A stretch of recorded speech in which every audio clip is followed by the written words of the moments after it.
राम कृष्ण हरी. श्री संतांची या माथा चरणावरी, साष्टांग हे करी दंडवत. साष्टांग हे करी दंडवत. मूकं करोति वाचालं, पंगुं लंघयते गिरिं, यत्कृपात्तमहं वन्दे परमानन्दमाधवम्. कृष्णाय वासुदेवाय हरये परमात्मने, प्रणतक्लेशनाशाय गोविंदाय नमो नमः. हरे राम राम राम हरे हरे, हरे कृष्ण कृष्ण कृष्ण हरे हरे. हरे राम राम राम हरे हरे, हरे कृष्ण कृष्ण कृष्ण हरे हरे. पुंडलिक वरदे हरी विठ्ठल, श्री ज्ञानदेव तुकाराम पंढरीनाथ महाराज की जय. शांती ब्रह्म एकनाथ महाराज की जय. जगद्गुरु तुकाराम महाराज की जय. श्री संत जनाबाई की जय. श्री संत मीराबाई की जय. रजपूत राजवंशी झाली बाला मीरा शुचिधन्य, जी असून मनुज देही सर्वस्वी नंद सोनुला मान्य. संत मीराबाई. मीरा हा शब्द श्रेष्ठ, म्हणजेच मीरा या शब्दाचा अर्थ श्रेष्ठ असा आहे आणि श्रीमंत असा आहे. पहा, एका राजपूत घराण्यामध्ये संत मीराबाई यांचा जन्म झाला. संत मीराबाई यांचा जन्म अश्विनी पौर्णिमेला झाला. अश्विनी पौर्णिमा म्हणजे शरद ऋतूत येणारी कोजागिरी पौर्णिमा, आणि या दिवशी या संत मीराबाई यांचा जन्म झाला. लहानपणी त्यांच्यावर संस्कार तर झालेच, पण ज्यावेळी संत मीराबाई या आईच्या गर्भामध्ये होत्या, त्यावेळेपासूनच त्या गर्भावरच कृष्ण भक्तीचे संस्कार झाले होते. पहा, महाभारत आपण सर्व जाणतो. ज्याप्रमाणे अभिमन्यू हा आईच्या गर्भात म्हणजे सुभद्रेच्या गर्भातच चक्रव्यूहात कसे जायचे हे शिकला होता, त्याप्रमाणेच या संत मीराबाई यांच्यावर गर्भातच संस्कार झाले ते कृष्ण भक्तीचे. होय, त्यांचे आजोबा दुधाजीराव राठोड हे वैष्णव भक्त होते, आणि त्यांची आई ही सुद्धा वैष्णव भक्त होती. त्यांची आई वीरकुमारी आणि संत मीराबाई यांचे वडील रतनसिंग. पहा, हे एक मोठे राजपूत घराणे होते, आणि या राजपूत घराण्यामध्ये कुडकी या गावात संत मीराबाई यांचा जन्म झाला. राजस्थानमधील नागौर जिल्ह्यातील हे गाव. राजपूत घराणं म्हणजे लढवय्या वीर घराणं, आणि त्या घराण्याचा जसा शूरतेचा वारसा होता तसाच भावभक्तीचा, कृष्णभक्तीचा असाही वारसा होता. त्यांच्या 3 पिढ्यांपासून खूप श्रीमंती होती. म्हणजेच संत मीराबाई यांचे वडील रतनसिंह, आजोबा दुधाजीराव राठोड आणि त्यांचे पणजोबा हे जोधाजीराव राठोड. जोधाजीराव हे शूर लढवय्ये होते आणि जोधपूर हे नाव त्यांच्याच नावावरून पडलेले होते. असे हे शूरवीर घराणे रतनसिंह राठोड यांची जहागिरी होती. ते जहागीरदार घराणं होतं. आणि अशा श्रीमंत वैभवात या संत मीरेचा जन्म पौर्णिमेच्या दिवशी झाला. पौर्णिमेच्या त्या सुंदर चंद्राप्रमाणेच ही एक बालिका होती. तिच्या सौंदर्याचे वर्णन केले तर अप्सराही तिच्या सौंदर्यापुढे लाजत होत्या असे तिचे वर्णन आहे. म्हणजे पहा, मीरेने जर पाणी पिले तर ते पाणी सुद्धा निर्मळ झऱ्यासारखं तिच्या कंठातून दिसत असे. किंवा या मीरेने जर पान खाल्ले तर नुसते ओठच नाही तर मीरेचा कंठ देखील हा रंगत असे, लाल होत असे. इतके लावण्य या मीरेचे होते. आणि ही मीरा लहानपणापासूनच ही कृष्णवेडी होती. तिच्यात कृष्णाविषयी अपार प्रेम होते. पहा, ती लहान असतानाची गोष्ट. ज्यावेळी ती छोटी होती, एक 4-5 वर्षाची होती, त्यावेळी त्यांच्या गावातून एक वरात चालली होती. तेव्हा तिने आपल्या आजीला प्रश्न केला, आजी हे काय आहे? तेव्हा आजीने उत्तर दिले की बाळा, ही लग्नाची वरात आहे. म्हणजे काय असते तर लग्नाच्या वरातीमध्ये नवरा आणि नवरी हे सजलेले आहेत आणि त्यांची मिरवणूक काढलेली आहे. तेव्हा ती म्हटली, मग माझी पण मिरवणूक काढावी लागेल. सर्व घरातील स्त्रियांना हसू आले.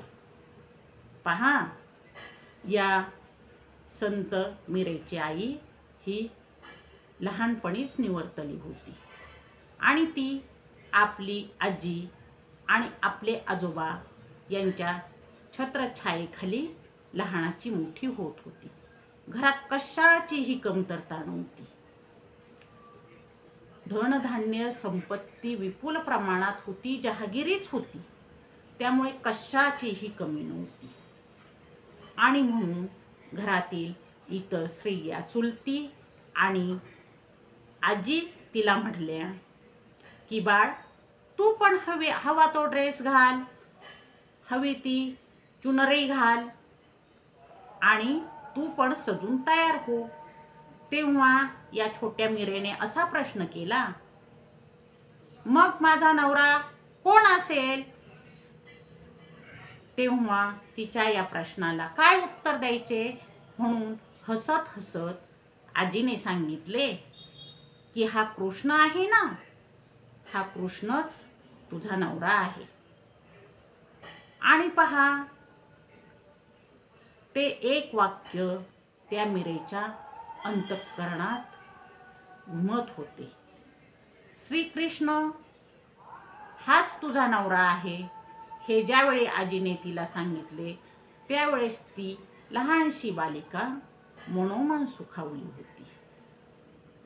कारण तिला खेळावयासाठी सुद्धा काय असे तर कृष्णाची मूर्तीच असे. ती त्या मूर्तीची सेवा करत असे, त्या मूर्तीला सजवत असे त्या मूर्तीला निरनिराळे कपडे घालत असे आणि त्याच्या कपाळाला गोपीचंद लावत असे, गळ्यात माळा घालत असे आणि वेगवेगळे भोग सुद्धा चढवत असे. अशी ती लहानशी मीराबाई. तिचे लहानपणी सर्वांनाच कौतुक वाटायचे.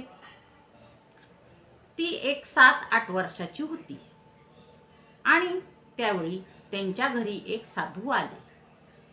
पहा, ह्या मीरेचे आजोबा थोर वैष्णव होते, विष्णुभक्त होते आणि त्यांच्या घरी नेहमी साधू पुरुषांचे येणे जाणे असायचे. त्याप्रमाणे ते साधू म्हणजे रविदास महाराज ते मीरेच्या घरी आले आणि त्यावेळी त्यांच्याजवळ एक कृष्ण मूर्ती होती.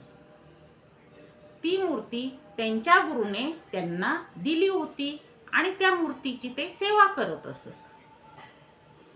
त्यावेळी ही लहानशी मीरा ही सुद्धा रविदास यांची सेवा करत होती. त्यांचे तेथे थोडे दिवस थांबणे झाले आणि त्यांच्या सहवासात छोटीशी मीरा त्यांना काय हवे काय नको हे पाहत होते. पहा, छोटी मुलगी असली, छोटे लेकरू असले, सर्वांनाच कौतुक वाटले आणि त्याप्रमाणे त्या रविदास महाराजांनी विचारले की तुला काय हवं आहे ते मला माग, मी ते तुला देईल, तू माझी खूप सेवा केली आहेस. तेव्हा मीरा म्हटली, मी मागेल ते तुम्ही नक्की द्याल. हो, पण मला जे शक्य आहे तेच माग हं बाळ. हो हो, मी तेच मागेल. तेव्हा मीरेने सांगितले की ही तुमच्याजवळ जी कृष्ण मूर्ती आहे ती तुम्ही मला द्या. पहा, त्या साधूवर मोठे कोडे पडले. ती मूर्ती त्यांच्या गुरुने त्यांना दिली होती आणि ती आता आपण मीरेला कशी द्यावी, म्हणून त्यांनी वेळ सावरली आणि सांगितले, बाळ, ही मूर्ती मी तुला देऊ शकत नाही आणि ती मूर्ती मला माझ्या गुरुकडून मिळालेली आहे. मी या मूर्तीची सेवा करतो आणि ती मूर्ती नेहमी माझ्या बरोबर असते. मग पहा, ती मीरा व्याकुळ झाली. नाही म्हटल्यानंतर तिला खूप दुःख झाले आणि ती दुःखामध्ये होती. तिने 3 दिवस अन्न पाणी काहीही घेतले नाही आणि ती एका अंधाऱ्या खोलीत सुद्धा बसून राहिली. तिची मैत्रीण ललिता हिने विचारले, मीरा, अगं तू उजेड कर, दीपक लाव. तेव्हा तिने उत्तर दिले की नाही, मला ती कृष्ण मूर्ती मिळाल्याशिवाय मी उजेडात येणार नाही, मी अन्न घेणार नाही आणि मी येथेच बसून राहणार. ती रोदन करत होती. ज्यावेळेस साधूजी निघून गेले त्यावेळी रात्री त्यांना झोपेमध्ये स्वप्न पडले आणि स्वप्नामध्ये त्यांना श्रीकृष्णाने सांगितले की तुमची सेवा आता समाप्त झाली आहे, म्हणून तुम्ही ही मूर्ती मीरेला द्या. पहा, साक्षात भगवंताने सांगितले आणि म्हणून त्यांनी काय केले, पुन्हा ते मीरेकडे आले आणि ज्यावेळेस दुधाजीराव यांनी विचारले की परत कसे येणे केले, त्यावेळी त्यांनी घडलेली हकीकत सांगून प्रेमाने मीराबाईला जवळ बोलावले आणि ती मूर्ती तिच्या स्वाधीन केली. खूप आनंद झाला मीरेला, हर्षोल्लासित झाली ती आणि म्हटली की मला जे हवं आहे ते तुमच्याकडून मला मिळालेलं आहे आणि तिने त्या मूर्तीचा प्रेमाने स्वीकार केला. ती त्या मूर्तीला जणू आपलंच मानत होती. आजीचे ते तेव्हाचे शब्द तिच्या मनावर कोरलेले होते की श्रीकृष्णच तुझा पती आहे. पहा, ही कृष्ण भक्ती पहा. तिने कृष्ण भक्तीत लीन होऊन सर्व तन मन श्रीकृष्णाला अर्पण केलं होतं आणि तिला गुरु रविदास यांच्याकडून ज्ञान प्राप्त झालं. संत मीराबाई म्हणतात, गुरु मिले रविदास जी, गुरु मिले रविदास जी, अब ना रहूंगी अटकी. गुरु रविदास ने दी मुझे ज्ञान की गुटकी. आता पहा, मला गुरु मिळाले आहेत, मला कृष्णमूर्ती मिळालेली आहे आणि आता मी या कृष्ण भक्तीत लीन होणार आहे.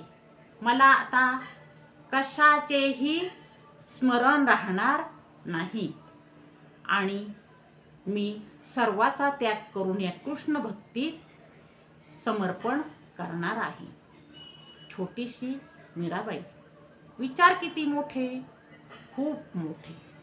मीराबाई मोठी होत होती, कृष्ण भक्ती करत होती. घरातील सर्वांना वाटत होते आई विना वाढलेली मुलगी, आईचे प्रेम मिळाले नाही म्हणून ती ते सर्व या मूर्तीमध्ये शोधत आहे. ती मोठी मोठी होत होती. खूप सुंदर असलेली ही मीराबाई, हिची राहणी एकदम साधी होती. ही कोणताही साज शृंगार करत नसे, तरीही लावण्य खूपच सुंदर होतं आणि म्हणून तिला त्या साज शृंगाराची कधी गरजच भासली नाही. ती मुळातच सुंदर होती आणि तो सुंदरपणा एकदा भोजराजा यांनी पाहिला. भोजराजा यांनी ज्यावेळी चौकशी केली ही मुलगी कोण आहे, त्यावेळी त्यांना समजले ही मुलगी रतनसिंग यांची मीराबाई आहे. ते त्यावेळी पुन्हा आपल्या प्रांतात मेवाड येथे निघून गेले. त्यांनी मीराबाई विषयी आपले पिता राणा सांगा यांना सांगितले. त्याच वेळेस एक घटना घडली. मीराबाई ही कामानिमित्त दरबारात येत असे. ती घरात सर्वांची लाडकी होती. आई विना वाढलेली मुलगी आणि श्रीमंती भरपूर, कशाचीही कमी नाही. मग काय, ती दरबारात येत होती. तिच्या सेवेला दासी होते. अशीच एक गरीब दासी होती आणि त्या दासीला एक मुलगा होता. तो मुलगा या मीराबाईपेक्षा 1-2 वर्षांनी मोठा होता. तो आई बरोबर तेथे आला होता आणि त्या मुलाने मीराबाईचं सौंदर्य पाहिलं. तो कामातूर झाला. त्याला वाटले ही जर आपल्याला पत्नी मिळाली तर. पहा, गरीब मुलगा, दासीचा मुलगा संध्याकाळी आई बरोबर घरी गेला आणि तो त्याच विचारात गढून गेला. त्याच्या डोक्यातून मीराबाई काही जात नव्हती. तो आई बरोबर बोलेनासा झाला. आई स्वयंपाक करून दुसऱ्या दिवशी पुन्हा मीरेच्या घरी कामासाठी निघून गेली. घरी मुलगा एकटा होता. त्याने स्वयंपाक करून ठेवलेला पाहिला नाही, जेवण केले नाही आणि तो तसाच मीराबाईविषयी डोक्यामध्ये विचार करत बसला. पुन्हा संध्याकाळी आई घरी आली. स्वयंपाक केलेला तसाच आई हे पाहिले आणि तिला वाटले आपल्या मुलाचं काही दुखतंय का. तिने चौकशी केली तर नाही. मुलगा म्हटला मला काही झालेलं नाही. 1 दिवस गेला, 2 दिवस गेले आणि 3 दिवस गेले. आई ती आई असते, तिला मुलाची काळजी असतेच ना हो. मग आई म्हटली, बाळा, अरे नक्की काय होतंय ते मला तू सांग. काहीही असलं तरी मला तुझ्याशिवाय कोण आहे आणि तुला माझ्याशिवाय कोण आहे? घरात आपण दोघेच आहोत. तेव्हा तुझ्या मनातील ज्या भावना आहेत त्या तू मला सांग. तेव्हा त्या मुलाने आपल्या मनातले विचार आपल्या आईला सांगितले. आईने मुलाला समजावण्याचा खूप प्रयत्न केला, पण मुलावर त्याचा काही परिणाम झाला नाही. आणि मग मुलाचे दुःख हे हृदयात धरून आई तसंच कामाला येत होती. पण चाणाक्ष मीराबाईने सुद्धा ओळखले आणि तिने त्या दासीला विचारले, तू काही आजारी आहेस का? मी 4 दिवस झाले पाहते आहे, तू नीट बोलत नाहीस, तुझे कामात नीट लक्ष नाही. काय झाले आहे ते मला सांग ना. तेव्हा दासी घाबरली आणि ती म्हटली, नको मीराबाई, माझ्या मनातलं जर तुम्हाला सांगितलं तर नको, काहीतरी घात होईल. तेव्हा मीराबाई म्हटली, नाही, असे काही होणार नाही. तुझ्या मनात जे आहे ते तू मला सांग. म्हणून दासीने मीराबाईकडून वचन घेतले की मी जे सांगेल ते ऐकल्यानंतर तुम्ही रागावणार नाहीत. मीराबाईने तसे वचन दिले दासीला आणि म्हटली, सांग आता, तुला घाबरण्याचे काही कारण नाही. तेव्हा दासीने तिच्या मुलाच्या मनातील विचार हा मीराबाईला सांगितला. मीराबाईवर त्याचा कोणताही परिणाम झाला नाही आणि तिने दासीला सांगितले, एवढंच ना, मग तू असं कर, उद्या येताना तुझ्या मुलाला बरोबर घेऊन ये आणि मनातील चिंता सोडून दे. पहा, ती दासी घरी गेली आणि तिने मुलाला सांगितले. मुलाला आनंद झाला, मीराबाईने आपल्याला उद्या बोलावले आहे. पहा, त्या दिवशी त्याने जेवण केले आणि तो झोपी गेला. दुसऱ्या दिवशी तो मीराबाईकडे आईबरोबर गेलेला आहे आणि मग मीराबाई त्याला म्हटली, तुला माझ्याबरोबर लग्न करायचे आहे ना? ठीक आहे, पण मी सांगते तसे करावे लागेल. तो म्हटला, मी काहीही करायला तयार आहे. तेव्हा मीराबाई म्हटली, काही करण्याची गरज नाही, फक्त तू माझ्याबरोबर 15 दिवस राहायचे आहे आणि मग 15व्या दिवशी मी तुझ्याबरोबर लग्न करेल. मी सांगेल ते तुला या 15 दिवसात ऐकावे लागेल. मी जे करेल ते तुला करावे लागेल. हो, काही हरकत नाही, मी तयार आहे, आनंदाने मुलगा म्हणाला. मग पहा, दासी ही तिच्या कामासाठी गेलेली आहे आणि मुलगा आता 15 दिवस मीराबाई बरोबर राहणार आहे. मीराबाई काय करत असे? भजन करत असे आणि ही साधूच्या संगतीत असे. तिचे आवडते भजन, गोविंद मेरो है गोपाल मेरो, गोविंद मेरो है गोपाल मेरो.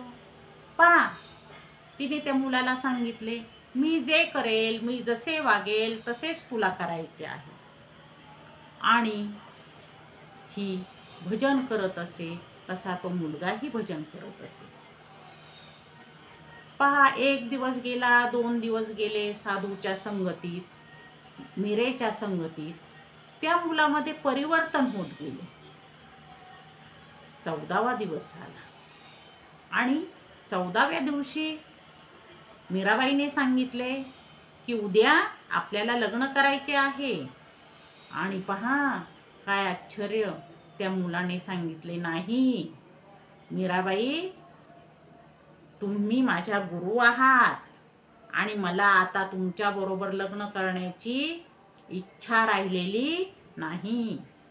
माझ्या काम भावना या संपून गेलेल्या आहेत.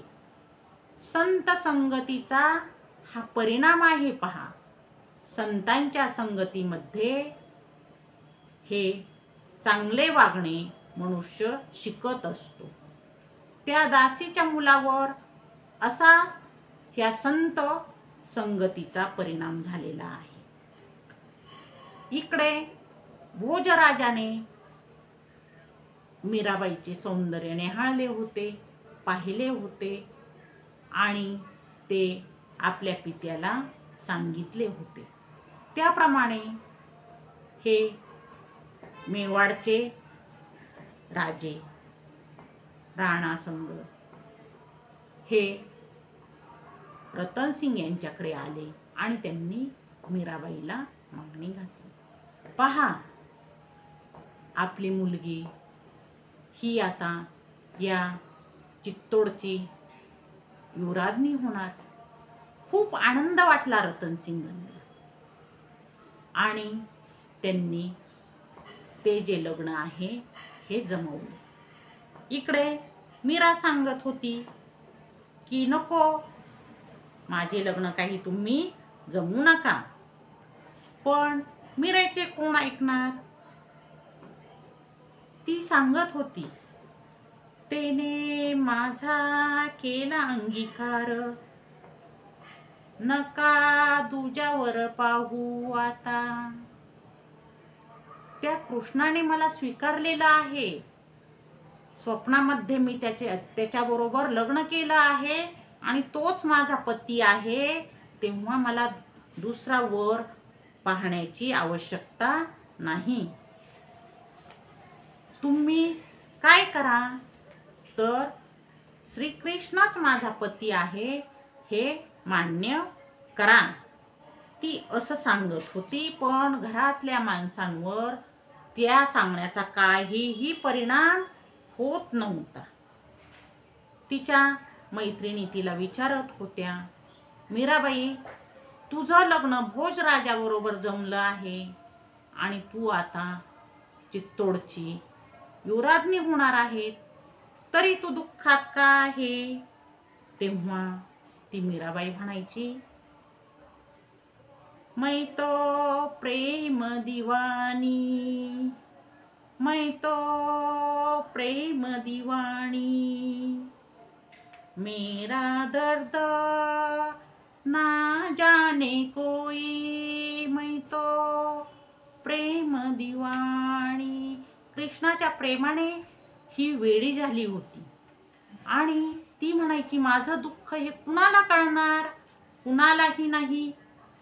पहा, मुलीचे आई वडील जे सांगतील ते ऐकावे लागते मुलीला आणि घरातील माणसांचे ऐकावे लागते. त्याप्रमाणे रतनसिंग यांनी काय केले, मुलीचे लग्न थाटामाटात लावून दिले. ज्यावेळी ती भोजराजाबरोबर सासरी जाण्यासाठी निघाली, त्यावेळी सुद्धा तिने आपल्याबरोबर ती कृष्णमूर्ती घेतलेली आहे. तेव्हा भोजराजाला असे वाटले की ती कृष्ण भक्त आहे, घेऊ देत. एकदा तिला सवय संसाराची झाली की हळूहळू ती काय करेल, कृष्णप्रेम विसरू लागेल. पण काय झाले उलटेच. जेव्हा ती सासरी गेली त्यावेळी तिने भोजराजाला सांगितले, ही माझी लहानपणीपासूनची मूर्ती आहे, ती मी बरोबर घेत आहे आणि ती मी आता आपल्या घरी सुद्धा घेणार आहे. मी सप्तपदी चालले त्यावेळी ती सप्तपदी मी जणू काही श्रीकृष्णाबरोबर चालले, असं तिने भोजराजाला सांगितले. पहा, अगाध महिमा असतो. राजा भोज हे शैवपंथीय होते, म्हणजेच ते महादेव भक्त होते आणि ते महादेवाची खूप पूजा करत असत.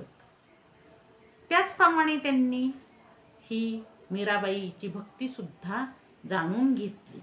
त्या भक्तीला त्यांनी विरोध केला नाही आणि त्यांनी सांगितले, मीराबाई, तू भक्ती करतेस ती कर, पण आपल्या घराण्याची प्रतिष्ठा आहे, या प्रतिष्ठेला तू काही बाधा येणार नाही याची काळजी घे. लग्न झाले आणि दुसऱ्याच दिवशीची गोष्ट. ज्यावेळी ती सकाळी उठली आणि स्नानगृहात चालली, त्यावेळी तिला बाहेर आवाज आला. म्हणून तिने डोकावून पाहिले तर बकरीच्या मानेवर सुरा ठेवलेला होता. ते चित्र पाहून तिला वाईट वाटले आणि ती ओरडली, नाही, तसे करायचे नाही. तेव्हा आतून सासूबाईने विचारले, मीरा, काय झाले? अगं, आता लग्न झालेले आहे आणि ही आपल्या घराची प्रथा आहे. नैवेद्य करायचा आहे आणि भोग चढवायचे आहेत, म्हणून या बकऱ्यांचा बळी द्यायचा आहे. तेव्हा मीराबाईने स्पष्ट सांगितले, नाही, तो भोग देवाला चालणार नाही. मग कशाचा भोग द्यायचा? ती म्हटली, साजूक तुपाचा शिरा करा. पहा, पण नवीन आलेल्या सुनेचे ऐकते का हो कोणी? नाही.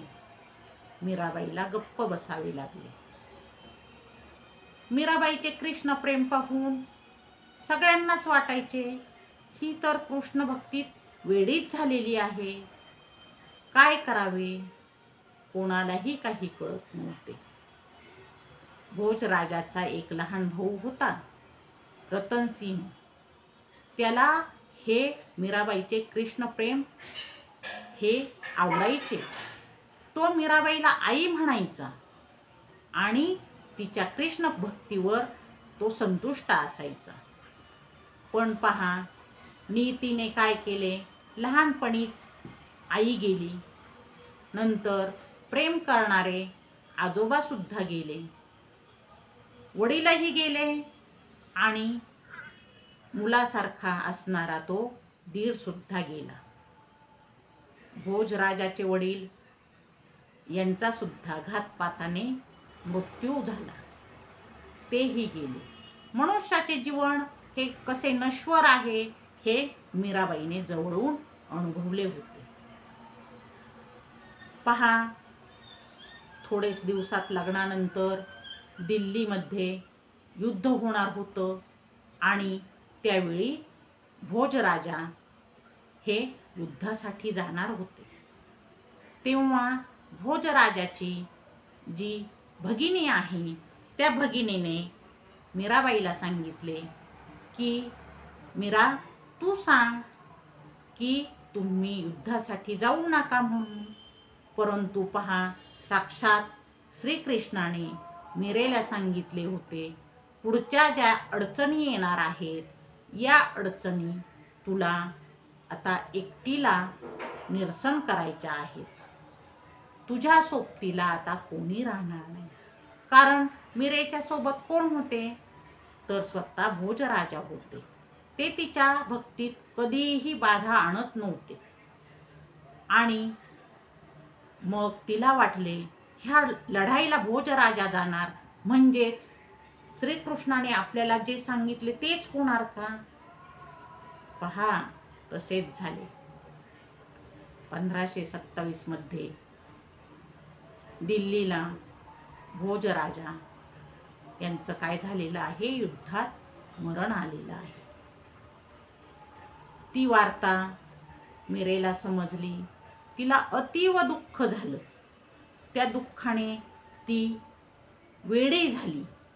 तिला वाटले, काय या मनुष्य देहाचा उपयोग आहे? घरातील सर्वच माणसे जी चांगली आहेत ती अशी एकामागून एक गेलेली पाहिल्यानंतर तिच्या त्या मनावर आघात झालेला आहे.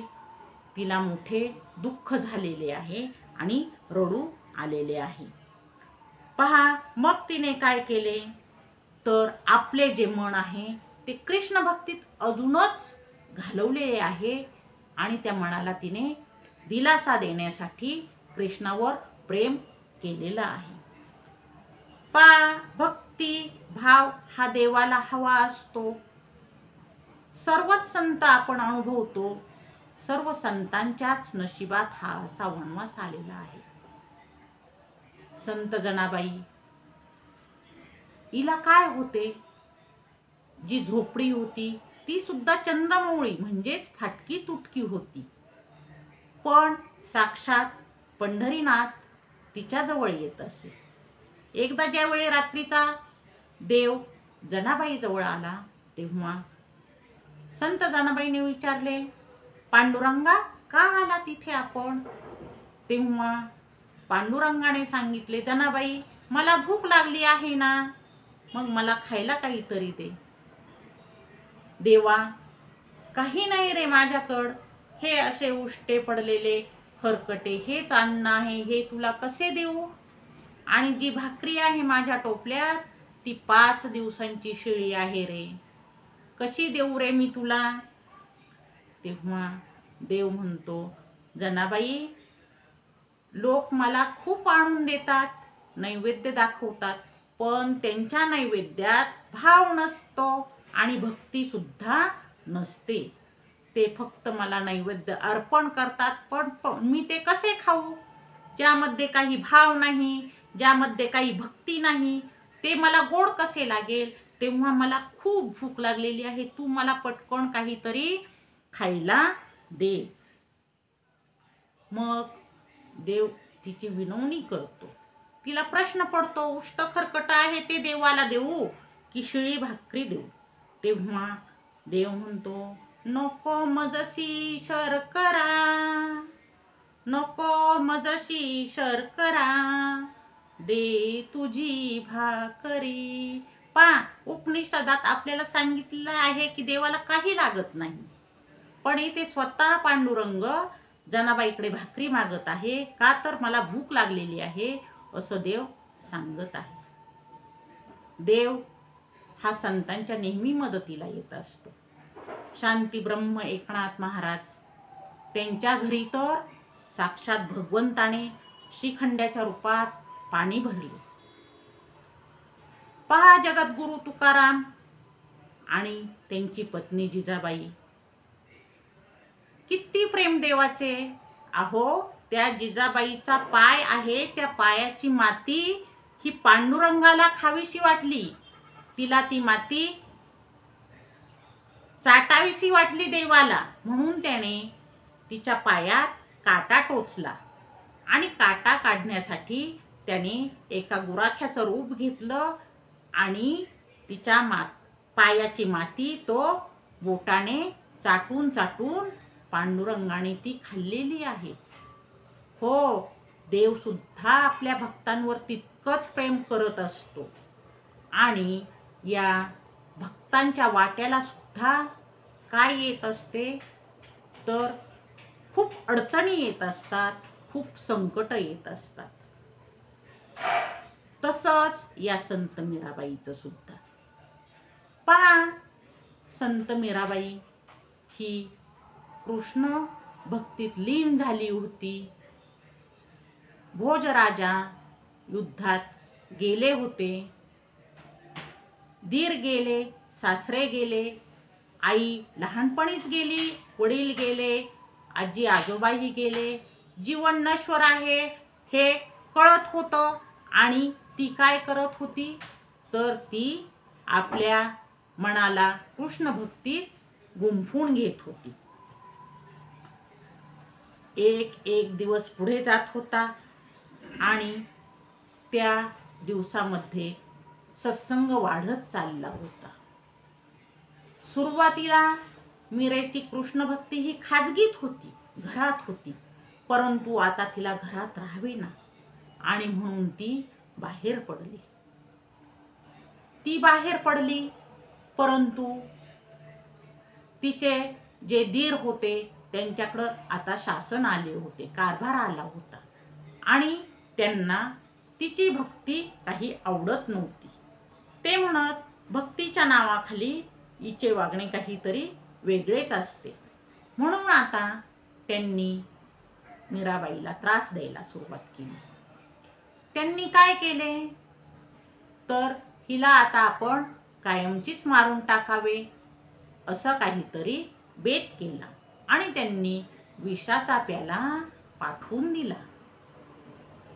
दासी विषाचा प्याला घेऊन आली, पण पहा मीराबाईवर प्रेम असल्यामुळं दासीने सांगितले की तुमच्यासाठी विषाचा प्याला दिला आहे, पण तुम्ही तो काही पिऊ नका.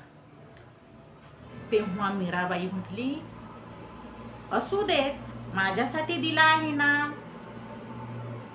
नका नका, हे काळं विष तुम्ही पिऊ नका मीराबाई. अगं, माझा कृष्ण देखील काळाच आहे ना. मग असू देत विष काळं.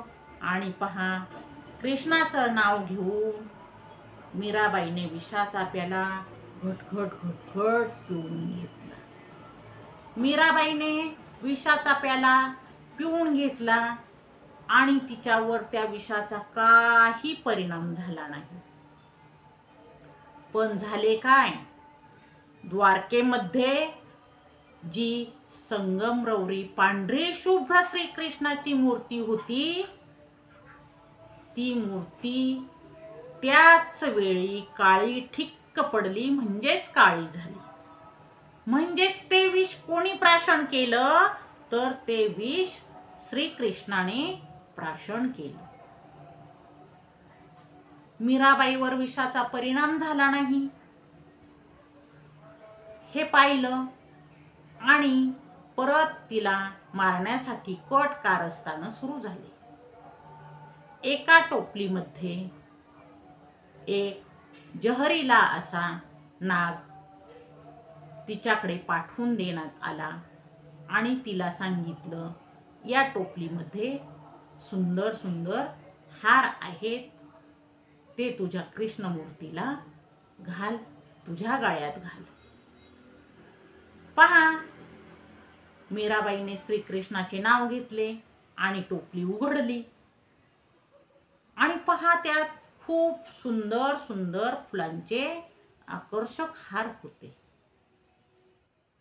म्हणजेच तो जो सर्प होता, नाग होता, त्या नागाने काय केले, फुलांचा हार हे रूप धारण केले.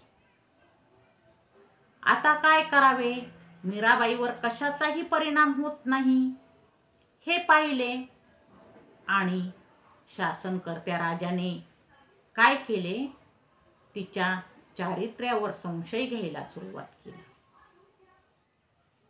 आणि तू रात्री साधूंबरोबर काय करतेस असं सुद्धा तिला म्हणायला लागले. तू रस्त्यावर येऊ नकोस असं तिला सांगण्यात आलं. मीराबाई भजन करत असे आणि भजन करता करता ती नाचतही असे. तिला सांगण्यात आलं, तू असं रस्त्यावर का नाचतेस, हे आपल्या घराण्याच्या प्रतिष्ठेला शोभत नाही. पण मीराबाईचा खूप छळ होऊ लागला आणि ती आता कृष्ण भक्तीत समरस झालेली होती, वेडे झालेली होती. तिने काय केले, ती म्हटली, मी नाचणार आहे, मी भजन करणार आहे. ती भजन करी, गोविंद मेरो है गोपाल मेरो, गोविंद मेरो है गोपाल मेरो. अरे तू नाचू नकोस मीराबाई. तेव्हा ती म्हणायची, नाचूंगी नाचूंगी नाचूंगी नाचूंगी, हरि गुण गावत मै नाचूंगी, हरि गुण गावत मै नाचूंगी, नाचूंगी मै नाचूंगी, हरि गुण गावत मै नाचूंगी. आणि भजन करायची, गोविंद मेरो है गोपाल मेरो, गोविंद मेरो है गोपाल मेरो. पहा, मीराबाईच्या भक्तीपुढे त्यांचे काही चालेना झाले. तिला खूप त्रास देऊन पाहिला, पण कशाचाही तिच्यावर परिणाम झाला नाही. पण शेवटी तीच कंटाळली. मीराबाई कंटाळली आणि तिने काय केले, तिने आपलं घर सोडून दुसरीकडे जाण्याचा निर्णय घेतला. इसवी सन 1538 मध्ये ती वृंदावनात आली. वृंदावनात आली आणि तिथे तिने कृष्ण भक्ती आणि काही भजनं लिहिली. ती एक थोर कवयित्री होती. तिचे 1200-1300 इतके पद आहेत, भजनं आहेत. तिने काय केलं? तिने गीत गोविंद या ग्रंथावर टीका केली. तिच्या पदरचना आहेत आणि ग्रंथसंपदा आहेत. तिने नरसी जी का मायरा, राम गोविंद, राम सोरठके पद अशा रचना केलेल्या आहेत. ग्रंथ लिहिलेले आहेत आणि एक मोठी कवयित्री म्हणून सुद्धा तिने नाव कमावलेलं आहे. साधूच्या संगतीत आता वृंदावनात मीराबाई राहू लागली. तिची भक्ती सर्व दूरपर्यंत पसरत होती आणि तिच्या दर्शनासाठी सर्व लोक लांबून लांबून येत होते. पहा, अकबर बाबर यांच्या वंशातील लोक सुद्धा मीरेचे दर्शन घेण्यासाठी येत असत. आता मीराबाई ही संत मीराबाई वृंदावनात सुखात राहत होती, कृष्ण भक्ती करत होती. आता तिला तिच्या घरच्या ताणातून, त्रासातून मुक्ती मिळाली होती. तरीही काय होत होते? तिला काही वेळा त्रास देण्याचा प्रयत्न पुन्हा केला जात होता. ती जेथे झोपत असे तेथे खिळे किंवा कडक पदार्थ आणून टाकले जात असत. मेवाडचे राजे हे करायला लावत असं सांगण्यात येत असत, पण त्याचे गुलाब पाकळ्यात रूपांतर होत असे. तिला कितीही त्रास देण्याचा प्रयत्न केला तरी आता तिच्यावर काही परिणाम होत नव्हता. म्हणजेच मीराबाई आता ही भक्तीत लीन झालेली होती, कृष्णमय झालेली होती आणि कृष्ण भक्तीत ती आता देहभान हरपली होती.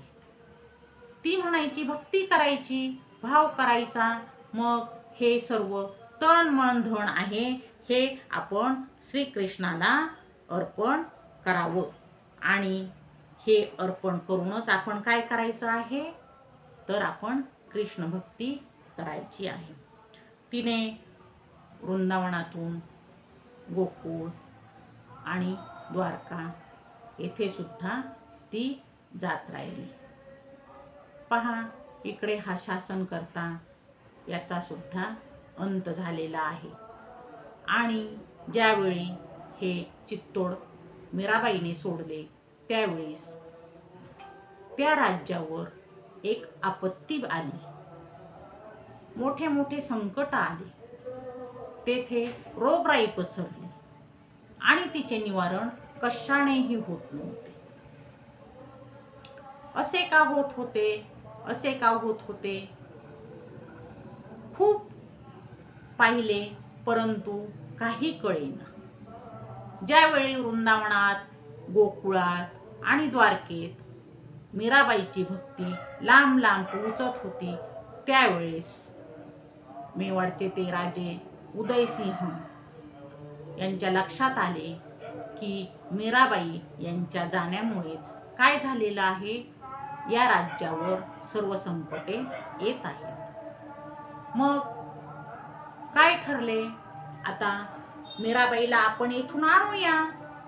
मीराबाई आहे आणि ती आता काय करेल, आपण जर बोलवलं तर ती येईल असं तिला वाटत होतं.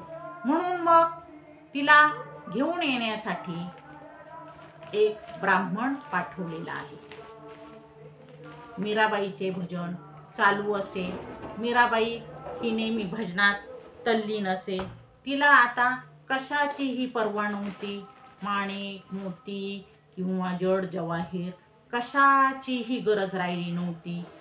ती एक विरक्त स्त्री झाली होती.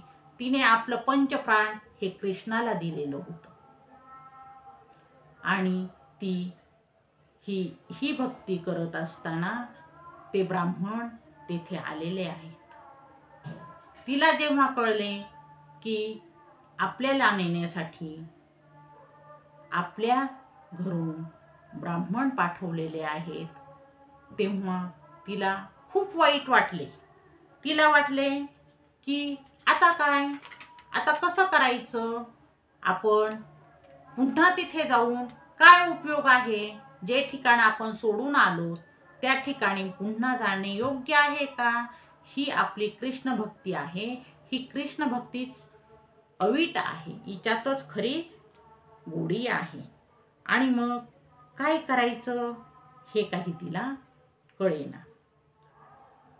मग आता तिने परमेश्वराला साकडं घातलेलं आहे. ती काय म्हणते की परमेश्वरा, भगवंता, श्रीकृष्णा, अरे माझी काळजी तू इतके दिवस घेत होतास. मला ज्यावेळेस नदीत डुबून मारण्याचा प्रयत्न केला त्यावेळेस तूच मला हाताला धरून बाहेर काढलंस ना रे. किंवा मला ज्यावेळी विषाचा प्याला दिला त्यावेळेस तुझाच कंठ इकडे काळा झाला, तुझी मूर्ती पूर्ण काळी झाली ना रे. आता या काळ्या मूर्तीलाच मी माझं म्हटलेलं आहे, मी माझा पती मानलेला आहे आणि मी तुला सोडून कशी जाऊ रे. पहा, ती एक द्वापार युगातली गवळण होती, गोपी होती असं सांगितलं जातं. आणि गवळणीने ज्याप्रमाणे श्रीकृष्ण आपला पती मानलेला आहे तसाच पती संत मीराबाई यांनी श्रीकृष्णाला मानलेलं आहे. आणि मग आता श्रीकृष्णा, मी तुला सोडून जाऊ शकत नाही, म्हणून ती विरहाने आता व्याकुळ झालेली आहे. ती श्रीकृष्णाला म्हणत आहे, तुम बिन मोरी कोण खबरले, गोवर्धन गिरिधारी. तुम बिन मोरी कोण खबरले, गोवर्धन गिरिधारी. मोर मुकुट पीतांबर शोभे, कुंडल की छबी न्यारी. तुम बिन कोण खबरले मोरी, तुम बिन कोण खबरले मोरी. भरी सभा में द्रौपदी ठाई, राखो लाज हमारी. तुम बिन कोण खबरले मोरी. मीरा के प्रभु गिरिधर नागरा, मीरा के प्रभु गिरिधर नागरा. चरण कमल बिहारी, तुम बिन कोण खबरले मोरी. तुम बिन कोण खबरले मोरी. हे गोवर्धन गिरिधारी. पहा, ती कृष्णाला विरहाने भजन म्हणत आहे आणि इकडे तिला नेण्यासाठी आलेला ब्राह्मण सांगत आहे का मीराबाई चला, उदयसिंहाने तुम्हाला बोलवलेले आहे. तेव्हा तिने सांगितले, हो येते. मी काय करते, श्रीकृष्णाचे दर्शन घेते आणि नंतर तुमच्याबरोबर मी येते. मग तिने काय केले, तिने द्वारकेमध्ये श्रीकृष्णाच्या मंदिरात गेली. मंदिरात गेल्यानंतर तिने श्रीकृष्णाचे दर्शन घेतले, चरणकमलांवर लीन झाली आणि तिने मंदिराचे दार लावून घेतले. त्याच वेळेस नवल घडले. श्रीकृष्णाने काय केले, आपल्या हृदयामध्ये संत मीराबाईला स्थान दिले. ती हृदयामध्ये विलीन झाली. इकडे मीराबाई अजून काय येत नाही म्हणून वाट पाहिलेल्या सर्व लोकांनी दार उघडले, मंदिर उघडले. तेव्हा त्यांना मीराबाई कोठेच दिसेना. काय झाले असेल? त्यावेळी भगवंताच्या हृदयाजवळ साडीचा थोडासा पदर हा त्या लोकांना दिसला. जी साडी मीराबाईच्या अंगावर होती तिचं थोडंसं टोक भगवंताच्या हृदयाजवळ त्यांना दिसलेलं आहे. आणि मग त्यांनी मीराबाईच्या नावाचा जयघोष केला. मीराबाईचा जय जयकार केलेला आहे. त्यांना समजलं की ती कृष्ण मूर्तीमध्ये विलीन झालेली आहे. पहा, केवढी मोठी भक्त होती ती. ज्या संताला भगवंतांनी हृदयात स्थान दिलं त्या संताचा महिमा हा सांगणे कठीण काम आहे. मीराबाई ही साध्वी तर होतीच, सुंदर होती, सुशील होती आणि संस्कारी सुद्धा तितकीच होती. तिने गुरूंचे ज्ञान आहे त्या ज्ञानाचा भरपूर उपयोग केलेला आहे. आणि ती म्हणत असे, झूठे माणिक झूठे मोती, झूठे माणिक झूठे मोती, झूठी सब जग ज्योति, झूठी सब जग ज्योति, झूठी सभा भूषण झूठी, झूठी सभा भूषण झूठी, साची पिया की पोती. नेहमी कृष्ण भक्तीचा ठाव तिला घ्यावासा वाटत असे. कृष्णाशिवाय तिच्या मनाला दुसरे काहीही पटत नसे आणि लागत नसे. संत मीराबाईचे वर्णन करताना आचार्य रजनीश यांनी खूप सुंदर वर्णन केलेले आहे. मीरा मीरा मीरा ही काही बुद्धी नाही, मीरा हा काही तर्क नाही, हा काही विचार नाही. आणि या बुद्धीने मीराबाई कोण आहे हे आपल्याला पाहायचं नाही. मीरेचे भाव ऐकायचे नाहीत आणि भक्ती सुद्धा ऐकायची नाही. मग काय करायचं? तर मीरेची श्रद्धा जी आहे ही डोळ्यांनी पाहायची आहे. आणि या मीराची जी बात आहे, जी गोष्ट आहे ही बोलायची नाही. का? कारण ती बात, तो विचारच नाही. तर ही गोष्ट आपण बोलू शकत नाही. ती गोष्ट मीरा आहे. मीरा ही गाण्यासाठी नाही किंवा मीरा ही नाचण्यासाठी नाही. तर मीरा कोण आहे? मीरा एक मेघ आहे. आणि हा जो मेघ आहे तो ज्यावेळी बरसतो त्यावेळी आपण सर्वजण तृप्त होतो. मीरा हा एक तराणा आहे, प्रेम का तराणा आहे. आणि या मीराला जर ओळखायचं असेल तर काय व्हा, तुम्ही सुद्धा मीरा व्हा. मीरा व्हा म्हणजे श्रेष्ठ व्हा. कशाने व्हा? तर भक्तीने व्हा आणि भावाने व्हा. मीरा या शब्दाचा फारसी अर्थ श्रेष्ठ असाच आहे, श्रीमंत असाच आहे असं आचार्य रजनीश यांनी सांगितलेलं आहे. पहा, म्हणजे मीरा ही एक दिव्य अशी तेजमूर्ती होती. आणि या तेजमूर्तीला कृष्णामध्ये विलीन झालेला आहे. तर तो दिवस आहे 2 मार्च 1547. या दिवशी काय झाले? तर या दिवशी त्यांनी द्वारकेमध्ये रणछोड मंदिरात मीराबाईने स्वतःला मूर्तीमध्ये सामावून घेतलेले आहेत आणि देवाच्या भक्तीत विलीन झालेले आहेत. त्या श्रीकृष्ण परमात्म्याला सर्वांनी वंदन करायचं आहे आणि संत मीराबाई यांना सुद्धा वंदन करायचं आहे.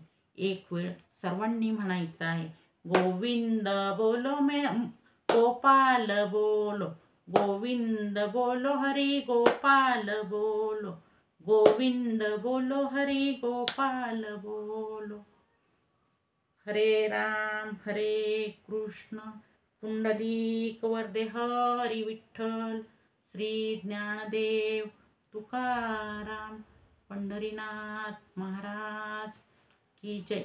परमात्मा श्री कृष्ण महाराज की जय. संत मीराबाई की जय.